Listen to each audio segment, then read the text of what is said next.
surtout à maintenir cette chaleur de vos anneaux. On va donc parler de la passion aujourd'hui comme la qualité également indispensable à tout bon leader. Ah oui, c'est une qualité même qui doit se partager, Alida. La passion, c'est quelque chose qui doit habiter tout le monde. Très souvent, vous voyez les gens dans un travail, ils gagnent un salaire, mais ils ont toujours un visage d'enterrement.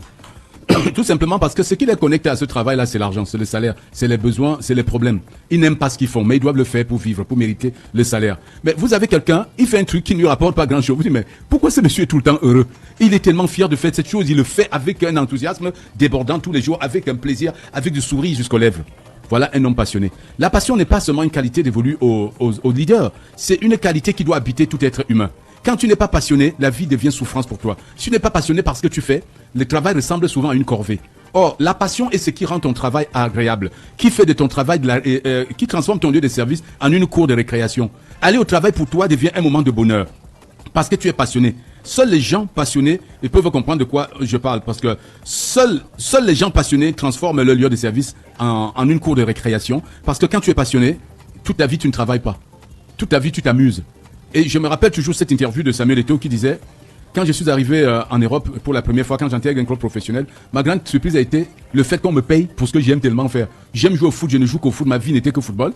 Mais qu'on me dise qu'on doit me payer des millions pour ce que j'aime le plus faire au monde, je dis quoi? Il n'y a rien de plus meilleur, de plus beau sur la terre. Donc c'est ça les passionnés. Les passionnés ne se sentent jamais au travail, ils ne se considèrent jamais au travail. Un passionné est toujours en train de s'amuser. Et quand vous voyez un homme qui a réussi sa vie véritablement, qui est heureux et qui est souriant tout le temps, sachez que c'est un passionné de ce qu'il fait. Parce que malgré le salaire, malgré les diplômes, les compétences, il y en a qui ne trouvent jamais du bonheur à exécuter une tâche. Et malheureusement, tous nos diplômes, le salaire, nos compétences professionnelles ne confèrent pas la passion. Ne confèrent pas une passion, un métier. La passion est quelque chose qui naît en toi. Et un leader doit être passionné de leadership. Il doit être passionné des gens. Il doit être quelqu'un qui aime les gens, qui aime voir les gens réussir. C'est ça qui fait la particularité des leaders. Aimer voir les gens réussir. Être passionné du vivre ensemble, de la cohésion sociale. C'est ça le leadership. Et un leader ne peut pas réussir dans un secteur s'il n'en est pas passionné. C'est la passion qui fait la différence entre tous ceux qui réussissent et les personnes qui pataugent dans la zone d'infortune, dans la zone de souffrance, dans la zone de pauvreté. Les gens riches, pas seulement en argent, parce que quand on parle de richesse, j'aime toujours le rappeler, ça n'a rien à voir avec ton compte bancaire. La richesse, c'est quelque chose de complet. Être riche, c'est être heureux en famille, avoir des amis qu'on aime, avoir un milieu qui incarne tes valeurs, un milieu dans lequel tu t'épanouis. Être riche, c'est vivre de ta passion. Être pauvre, c'est souffrir toute ta vie, courir derrière un travail qui ne te passionne pas, mais que tu es obligé de faire pour justifier ton salaire. Et la vie devient souffrance. Et ton travail ressemble tout le temps à une corvée. Et vous allez voir que toutes les personnes passionnées dans ce monde ne se sont pas encombrées des choses. Ils n'ont pas négocié leur passion. La passion vient. Elle est à l'intérieur de toi. Tu la vis. Ce n'est pas une chose qu'on t'offre. On ne peut pas te donner une passion. Les diplômes ne peuvent pas te donner une passion. Un titre ne peut pas te donner une passion. Qu'on te nomme gouverneur, ministre, qu'on te nomme commissaire, commandant, qu'on te nomme président, directeur général, cadre, ça ne te donne pas la passion. La passion vient de l'intérieur de chacun de nous. Et on ne peut pas diriger les autres si on n'est pas passionné. La passion est ce qui fait la différence entre toutes les personnes qui réussissent avec bonheur et toutes les personnes qui se battent dans la zone de la survie. Tous ceux qui essaient de survivre. Parfois, tu ne peux pas survivre dans ta passion. Tu vis ta passion. Ta passion te reconnecte à la vie. Et oui. Et la passion est ce qui a distingué les plus grands hommes de ce monde. Et vous allez voir que tous les grands passionnés de ce monde, la plupart n'ont pas fait des études universitaires. Et c'est une étude américaine qui nous révélait qu'environ 75% de tous les présidents américains se classaient dans les rangs inférieurs à l'école. 75% de ceux qui ont dirigé les États-Unis se classaient dans les rangs inférieurs à l'école. Et que plus de 50% de tous les entrepreneurs millionnaires n'ont jamais complété le collège aux États-Unis. Je dis 50% des entrepreneurs multimillionnaires américains n'ont pas complété le collège. Ce n'est pas une affaire camerounaise. Comment est-il possible que des gens apparemment ordinaires puissent accomplir de grandes choses? Posez-vous cette question. La réponse réside dans la passion. La réponse est dans la passion. Rien ne peut remplacer la passion dans la vie d'un leader. Au Cameroun, lorsqu'on parle des véritables capitaines d'industrie, des premiers multimilliardaires de notre pays, c'est des gens pour la plupart n'étaient pas à l'école. Quand on cite Fosso Victor, il n'a pas fait le secondaire. Qu'on cite Kadi de Fosso, pareil, qu'on cite Moncan Pascal, qu'on cite Baba Dampulo, qu'on cite tous ces richissimes qui sont classés parmi les plus riches de notre continent. La plupart ne se sont pas encombrés d'un bagage intellectuel. Mais qu'est-ce qui les a donc fait réussir? La passion. Allez voir ce qu'ils ont fait. Tous étaient des passionnés. La passion du patriarche Moncan Pascal était les hôtels, le bâtiment, l'immobilier. Il en a bâti. la chaîne des hôtels La Falaise. Vous avez la chaîne des lodges en Afrique du Sud. Il en possède tellement. Il a des hôtels Maxims Hotel en Afrique du Sud. Vous avez Pretoria Hotel en Afrique du Sud. Il a d'autres, il y a des lodges. Voilà la passion d'un homme. L'immobilier, il était tellement passionné que toute son énergie allait dessus. Allez comprendre pourquoi ils ont réussi. Sans se poser la question, est-ce que le diplôme leur causera un souci? Ils n'ont pas regardé ça comme ça. Ils ont juste regardé leur passion. Ils se sont laissés guider par leur passion. Ils se sont laissés juste guider par leur passion. Ne vous posez pas la question. Pourquoi tel n'était pas à l'école, il est multimilliardaire? C'est la passion. Et même ceux qui ont fait des hautes études et ils sont milliardaires aujourd'hui, ça n'a rien à voir avec leur diplôme. C'est leur passion. Parce qu'il y en a qui sont aussi hautement diplômés, mais qui traînent dans la zone des problèmes. Parce qu'ils n'ont jamais été suffisamment passionnés par quelque chose. Et il y en a qui sont juste passionnés des titres, qu'on les dit professeur, docteur, et derrière là, il n'y a rien d'autre. Or, vous en avez que la passion a poussé à aller obtenir des très hauts diplômes. Oui, la passion pour ce qu'ils aiment faire les a poussés à aller très loin à l'école.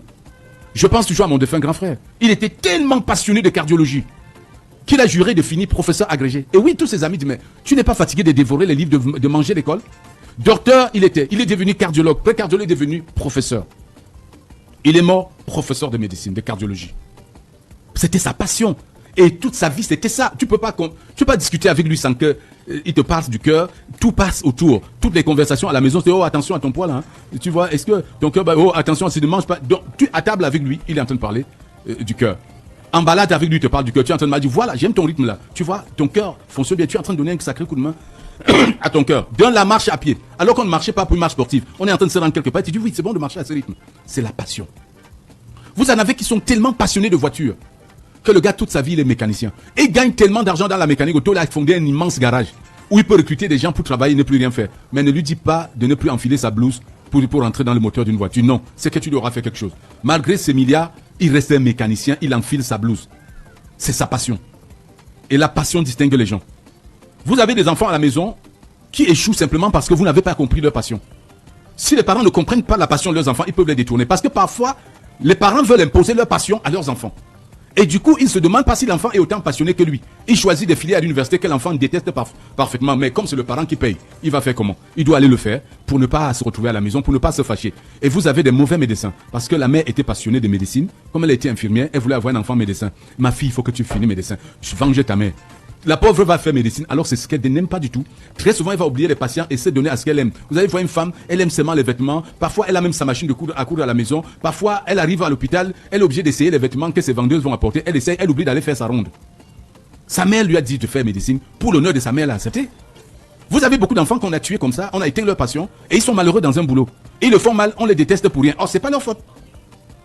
Et regardez la passion des enfants. Observez vos enfants. Dès le bas âge, on peut déterminer la passion d'un enfant. Les Chinois font comment? Quand ils veulent découvrir les passions des enfants, dès la maternelle, ils versent des jouets là. Ils voient où est-ce qu'un enfant oriente son centre d'intérêt. L'enfant prend le tel jouet aujourd'hui. 2 jours, on le laisse avec ce jouet. Et le 3e jour, on cache ce jouet. Pour voir s'il va fouiller. Et vous voyez, l'enfant vient, il fouille. Et quand il retrouve le jouet, il est tout content. Le 4e jour, on cache encore. L'enfant pleure. Il fouille, quand il ne trouve pas, il pleure. Dès qu'on a ramené le jouet, vous voyez, il est tout content. Voilà comment on détecte les passions. Mais chez nous, on peut acheter le pistolet, on donne aux garçons, c'est les garçons. On donne la voiture, on donne une poupée à une fille. Non. Parfois, laisser les enfants dans les magasins de jouets se balader. C'est là où on détecte la passion d'un enfant. Et la passion, est ce qui trace le chemin de notre réussite. Si je n'avais pas fait ce métier, je serais un fainéant. Je vous assure, tout petit, j'imitais Abel Mbengue. Mes amis de Nkonsamba peuvent vous dire.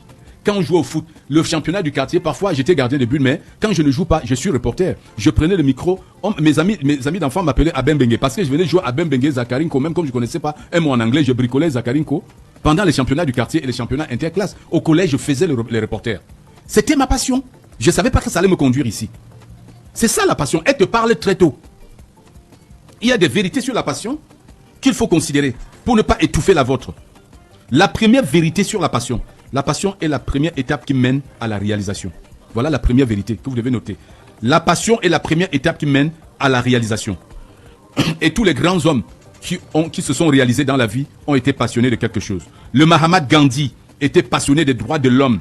Eh oui. Il était passionné des droits de l'homme. Le Mahatma Gandhi.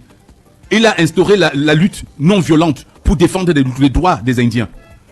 La grève de la faim vient d'où? C'est le Mahatma Gandhi qui a montré aux gens que On peut faire la lutte non violente en se faisant violence soi-même, en refusant de manger. La grève de la faim. Le Mahatma s'est infligé ces douleurs pour revendiquer les droits de l'homme. Nelson Mandela a payé 27 années de prison pour sa passion pour une Afrique du Sud libre.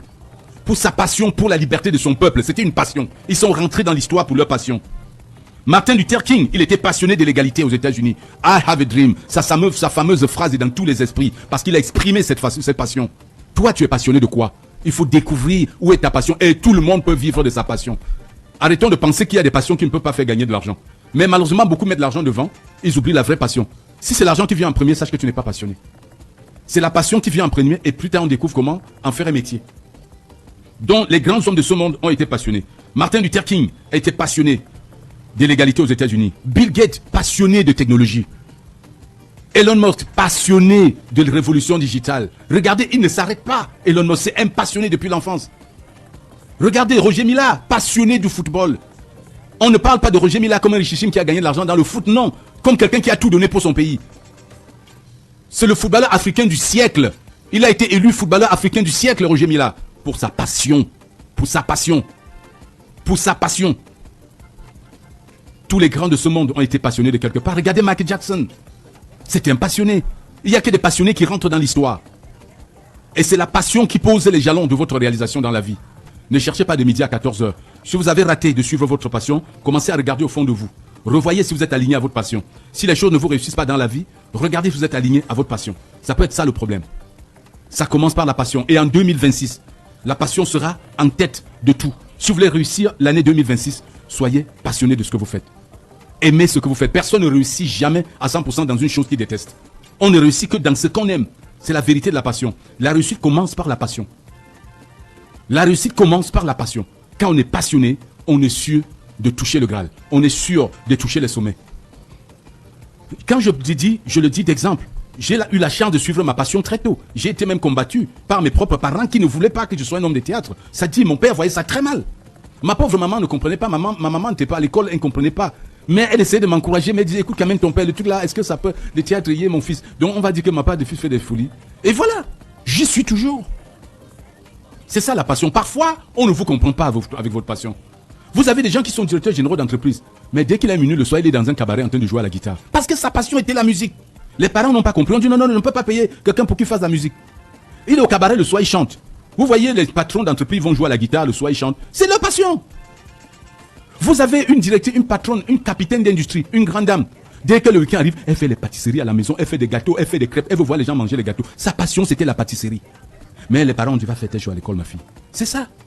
Vous avez une qui est cadre d'entreprise, mais le week-end, elle veut tresser ses filles, elle veut appeler les enfants des voisins et tresser. Sa passion, c'était la coiffure, c'était la beauté. Alors, ne crachez pas sur vos passions. Reconsidérez vos passions avant de négocier la réussite. Je vous remercie. On démarrera l'année en